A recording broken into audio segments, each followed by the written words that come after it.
তো hello guys, কেমন আছেন আপনারা? আশা করছি ভালো আছেন। তো আমাদের আজকের ভিডিওর টপিক হলো যে ভিভো মোবাইলের ব্যাটারি পার্সেন্টেজ কীভাবে উঠাবেন। এর মধ্যে দেখতে পাচ্ছেন, আমরা যেখানে আমার মোবাইলে লেখা আছে এটা দেখতে পাচ্ছেন, আমার মোবাইলে আবার লেখা থাকে না, ওটা কীভাবে উঠাবেন।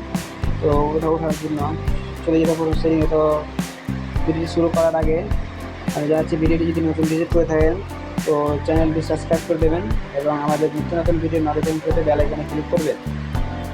তো সেটিংয়ে চলে যাবেন। তো সেটিংয়ে যাওয়ার পর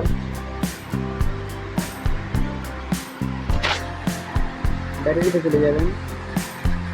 ব্যাটারিতে যাওয়ার পর এখানে নিচে স্ক্রল ডাউন করে দেন, দেখেন অনেক কিছু লেখা আছে, হাইজার ব্যাটারি ইউজ, ব্যাটারি সেলার, background power combination, battery full charge. তো দেখেন এখানে ব্যাটারি পার্সেন্টেজ লেখা আছে, এটি অফ করে দিলে দেখবেন পার্সেন্ট দেখাচ্ছে না। আবার এটি অন করে দেখছেন তখন চলে আসছে। এইভাবে লিখে দেবেন। তো ভিডিওটি যদি ভালো লেগে থাকে একটা লাইক করে দেবেন এবং চ্যানেল যদি নতুন হলে চ্যানেলটি সাবস্ক্রাইব করে দেবেন। ধন্যবাদ।